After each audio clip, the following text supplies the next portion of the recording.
नमस्कार, AB star news देख रहे हैं आप और मैं हूं आपके साथ सोहन सिंह। यूपी में विधानसभा चुनाव को लेकर सियासी धमाचौकड़ी शुरू हो चुकी है। सियासी पार्टियों ने जोर आजमाइश शुरू कर दी है। चुनाव में जीत दर्ज करने के लिए पार्टियां सियासी समीकरणों को साधने में लगी हुई हैं। साथ ही जाति और सांप्रदायिक समीकरणों का भी खासा ख्याल रखा जा रहा है।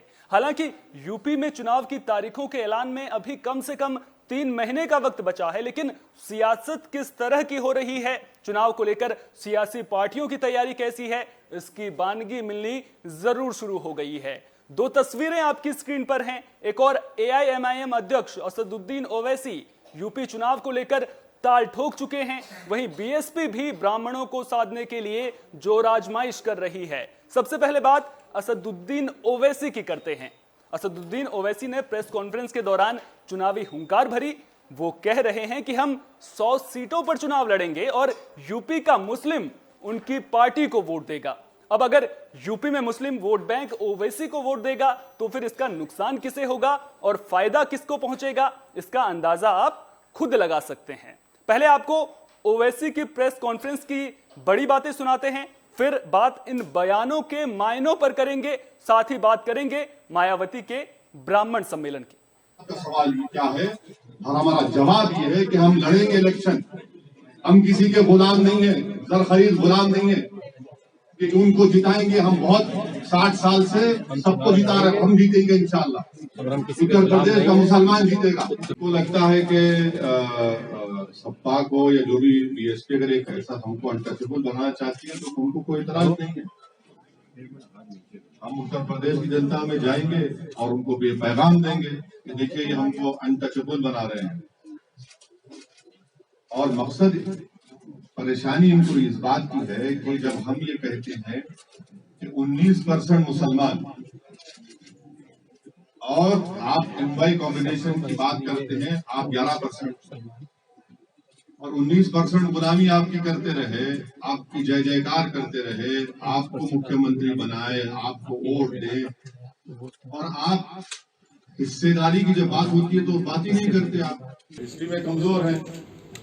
तो बताना ये चाहते हैं कि वो जो आरएसएस की जो आइडियोलॉजी है जिसमें गोलवालकर और आपके सावरकर ये दोनों ही बताते हैं ना कि पुत्र होली लैंड और मदर लैंड की जो गुफ्तगू करते हैं, तो उसी के रोशनी में उसी को रिक्रिएट करते हुए मोहन भागवत को जो पहली कॉन्स्टिट्यूशन की किताब बनी गई थी जो आज भी लोकसभा पार्लियामेंट में है, उसमें मुगल बादशाह अकबर की फोटो है, टीपू सुल्तान की है। संविधान बनाने वालों ने उनकी तस्वीर डाली, उसके ऊपर क्या कहेंगे वो? तो इसीलिए कह रहा हूं कि हिस्ट्री में बड़े वीक हैं।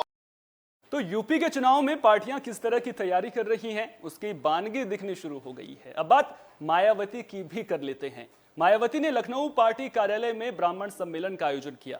इस दौरान उन्होंने कहा कि इस बार यूपी में उनकी सरकार बनने पर महापुरुषों के जो पार्क, प्रतिमा और संग्रहालय बनाने का काम उन्होंने किया था वो नहीं किया जाएगा, बल्कि यूपी की सूरत बदलने में ताकत लगाई जाएगी। मायावती ने कहा कि इस बार सर्व समाज के साथ ब्राह्मणों की जुगलबंदी से यूपी में बसपा की सरकार बनने जा रही है। मायावती ने कहा कि ब्राह्मण उनके साथ आए तो निश्चित रूप से 2007 की तरह ही 2022 में भी बसपा की सरकार बनेगी। साथ ही उन्होंने ब्राह्मणों के सम्मान, स्वाभिमान और रोजी रोटी का पूरी तरीके से ख्याल रखने का दावा भी किया। लेकिन आखिर मायावती ब्राह्मणों को लुभाने की कोशिश क्यों कर रही हैं? मायावती ही नहीं, तमाम पार्टियां ये क्यों चाहती हैं कि ब्राह्मणों का जो वोट है वो उन्हें मिले? इसके लिए आपको यूपी की सियासत में ब्राह्मण वोट बैंक की हिस्सेदारी को समझना होगा। चलिए आपको ग्राफिक्स के जरिए यूपी की सियासत में ब्राह्मण वोट बैंक का गणित भी समझा देते हैं। दरअसल यूपी की कुल आबादी में से करीब 14% ब्राह्मण हैं। 403 सीटों में से 103 पर ब्राह्मण सीटों का प्रभाव माना जाता है। तो ग्राफिक्स के जरिए हम आपको बता रहे हैं कि आखिर ब्राह्मणों को साधने की कोशिश क्यों जा रही है।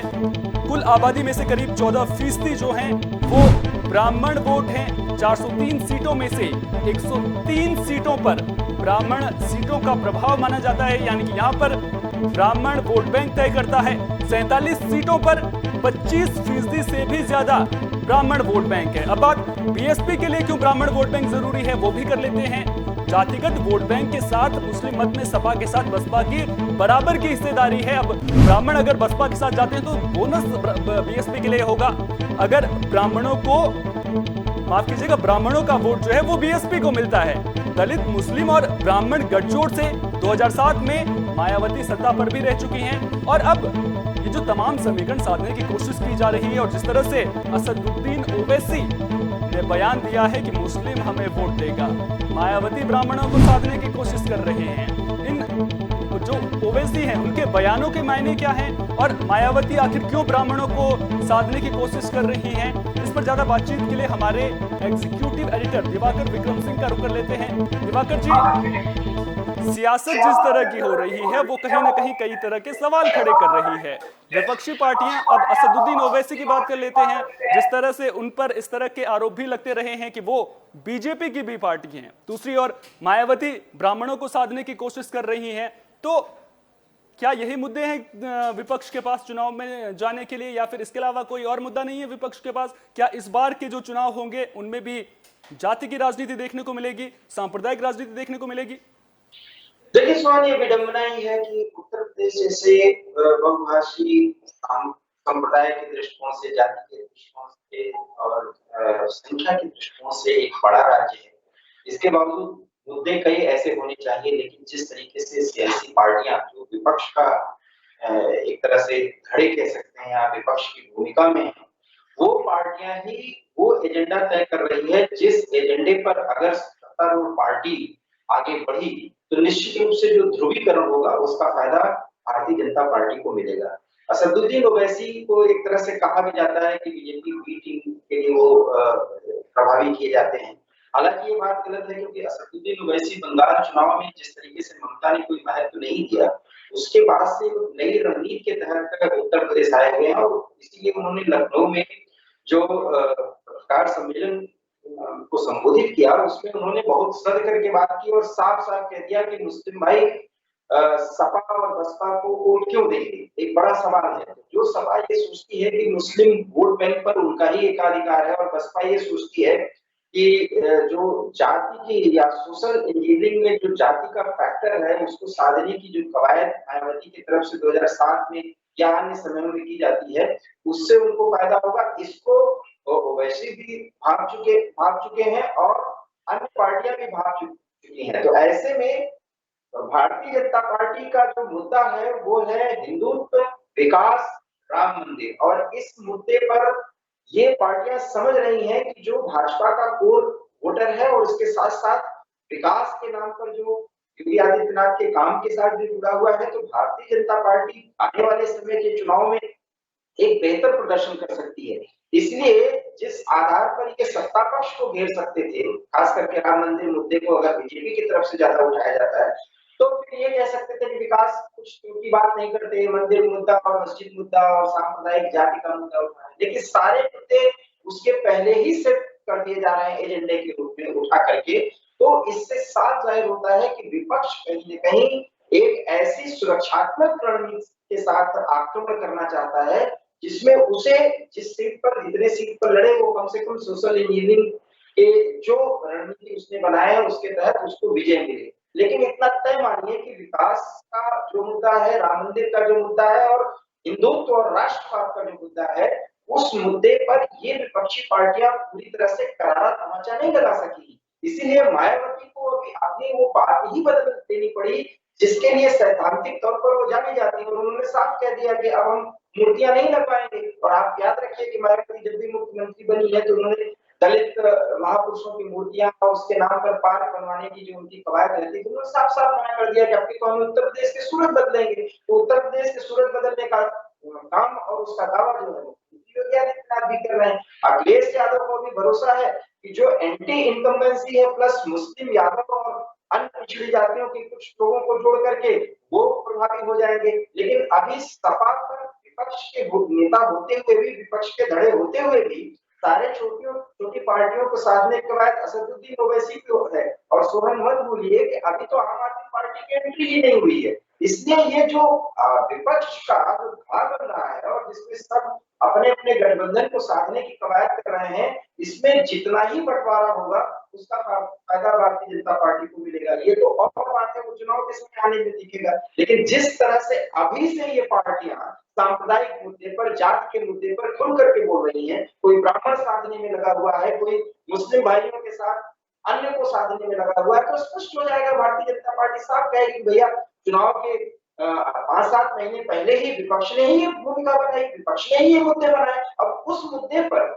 जब शुद्ध हिंदुत्व की बात, राम मंदिर की बात जब भाजपा की तरफ से की जाएगी, तो किस मुंह से विपक्ष के ये धड़े कहीं ना कहीं विपक्ष जिस तरह से मुद्दे उठा रहा है उससे जो बीजेपी का राह है वो आसान होती हुई नजर आ रही है। और बीजेपी जब इन मुद्दों को उठाएगी तो फिर विपक्ष के पास पलटवार करने के लिए सवाल नहीं होंगे, कोई रास्ता उनके पास नहीं बचेगा। चलिए, आपने मायावती की बात करी, आपने अखिलेश यादव की बात करी, विपक्ष की बात आपने करी। विपक्ष ने अकेले चुनाव लड़कर देख लिया, साथ में चुनाव लड़कर देख लिया, क्या कोई ऐसा विपक्ष के पास कोई और विकल्प नहीं है क्या कि बीजेपी को रोक पाए? क्योंकि जिस तरह के नतीजे पिछले चुनावों में देखने को मिले हैं, अगर यूपी की बात करें तो उससे तो कहीं भी विपक्ष बीजेपी के सामने खड़ा होता हुआ नजर नहीं आ रहा है।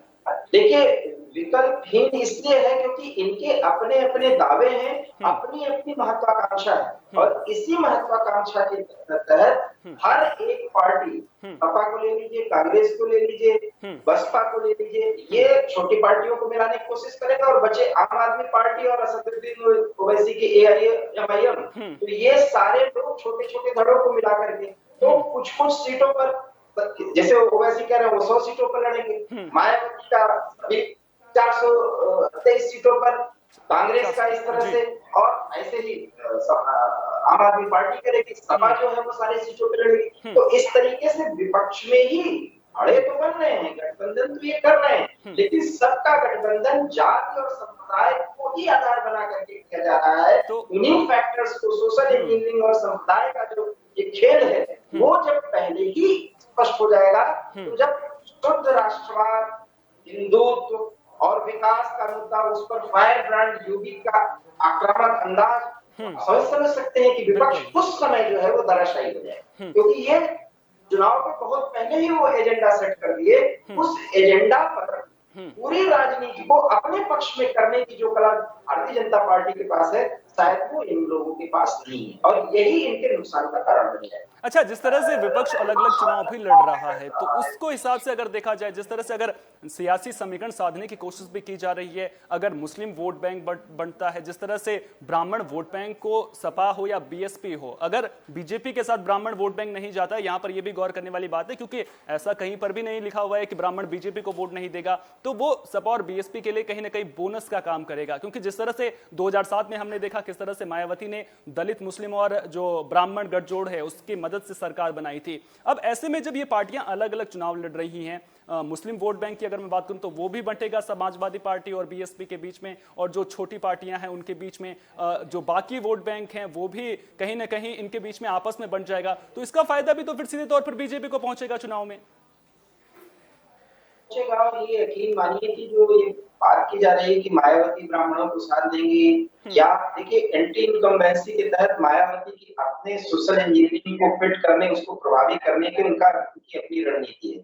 लेकिन ब्राह्मण कार्ड जिस तरीके से उन्होंने अभी तक उस मिश्रा को उन्होंने प्रभावी किया है, और वो प्रबुद्ध वर्ग सम्मेलन कर रहे हैं, त्रिशूल उठा रही मायावती और ब्राह्मणों के विकास की बातें कर रही है, ये सारी बातें भारतीय जनता पार्टी भी आने वाले समय में करेगी, और वो किस अंदाज में करेगी अभी आपको अनुमान ही नहीं। इसलिए मैं वही बात को कह रहा हूँ, चुनाव के बहुत पहले जिस अंदाज में, वो पुराने अंदाज में जिस सोशल इंजीनियरिंग के फैक्टर को असदुद्दीन ओवैसी, मायावती और सपा अभी फिट करने की कोशिश करेंगे, उन सब पर प्रभावी होगा राम मंदिर, विकास और शुद्ध और विशुद्ध राष्ट्रवाद का। अच्छा, इससे उत्तर प्रदेश का चुनाव बिल्कुल अलग हो जाएगा, क्योंकि विकास के नाम पर जिस तरीके से इनको घेरना चाहिए अपने मुद्दे पर, उस तरह से ये लोग नहीं घेर पा रहे हैं, और घेर भी रहे हैं, जो आक्रमण भी कर रहे हैं, उसके अंदाज में बहुत कमी है, उसमें उतना जो कह सकते हैं आप, इनको आत्मविश्वास नहीं है कि नेताओं।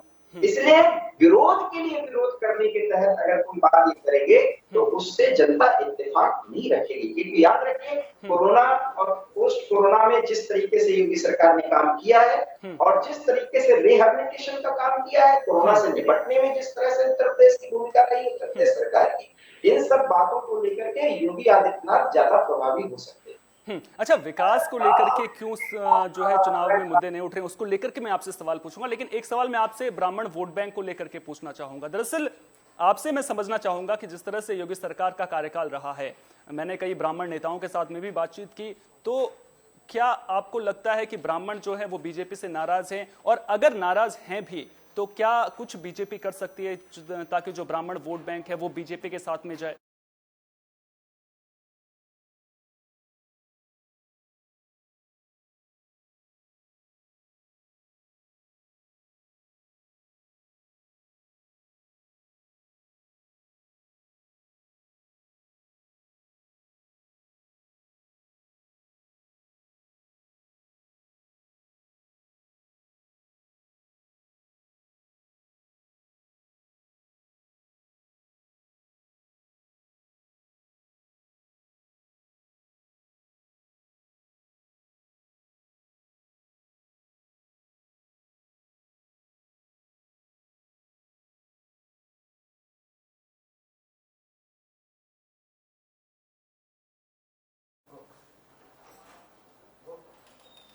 तो क्या जो सियासी पार्टियां हैं उनके पास मुद्दे नहीं हैं? क्योंकि अगर आपको बीजेपी को संप्रदाय या फिर जाति के मुद्दों पर घेरना है तो फिर ऐसे में कहीं ना कहीं जिस तरह की राह विपक्षी पार्टियों ने पकड़ी है वो विपक्ष के लिए ही आगे मुसीबत खड़ी करने वाली बन रही है। क्योंकि आगे कहीं ना कहीं जिस तरह की राह विपक्षी पार्टियां पकड़ रही हैं उससे बीजेपी का रास्ता आसान होने वाला है। जो हमारे जो एग्जीक्यूटिव एडिटर हैं दिवाकर विक्रम सिंह जी, उनसे हमारा संपर्क टूटने की वजह से उनसे ज्यादा बातचीत नहीं कर पाएंगे, लेकिन बात हम कर रहे थे ब्राह्मण वोट बैंक को लेकर के। बात कर रहे थे कि क्या सचमुच ब्राह्मण बीजेपी से नाराज है, और अगर नाराज है तो क्या नाराजगी इतनी बड़ी है कि ब्राह्मण बीजेपी को वोट नहीं देगा? क्योंकि जब चुनाव चरम पर पहुंचेंगे, अभी तो शुरुआत भी नहीं हुई है, अभी चुनावी तारीखों का ऐलान भी नहीं हुआ है, जब योगी आदित्यनाथ प्रचार करेंगे, जब बीजेपी के बड़े नेता प्रचार करेंगे, तो वहां पर कहीं ना कहीं राम मंदिर का मुद्दा भी उठेगा, वहां पर जो विकास के काम सरकार ने किए हैं उनका जिक्र भी होगा। आखिर क्यों जो विपक्ष है वो सरकार को जो अन्य मुद्दे हैं, चाहे बात बेरोजगारी की करें, चाहे बात दूसरे पहलुओं की करें, क्योंकि विपक्ष से ये उम्मीद की जाती है कि जो विपक्ष है वो अगर सरकार ने कुछ भी विकास के कार्यों में कमियां छोड़ी हैं तो उनको उजागर करेगा, लोकतंत्र मजबूत होगा विपक्ष के जरिए, ये माना जाता है, और एक अच्छी राजनीति देखने को मिलेगी। लेकिन जब इस तरह से राजनीति हो रही है तो उसको लेकर के कई तरह के सवाल जरूर खड़े हो रहे हैं। अब बात ब्राह्मणों की राजनीति को लेकर के हम कर रहे थे, सवाल सबसे बड़ा यही है, और इसी सवाल के साथ आपको छोड़े जाते हैं कि क्या ब्राह्मण बीजेपी को वोट नहीं देगा, और अगर नहीं देगा तो फिर क्यों नहीं देगा? क्या क्योंकि जो सरकार है वो लगातार ये कहती आई है कि हमने ब्राह्मणों के हितों में काम किए हैं। अब राम मंदिर का मुद्दा आप ले लीजिए, किस तरह से राम मंदिर का निर्माण हुआ, और उसके बाद जब चुनाव होंगे तो कहीं ना कहीं राम मंदिर का मुद्दा जब गूंजेगा तो उसका क्या कुछ असर देखने को मिलेगा, ये भी आने वाला वक्त बताएगा। फिलहाल के लिए इस खास पेशकश में इतना ही, दीजिए इजाजत, नमस्कार।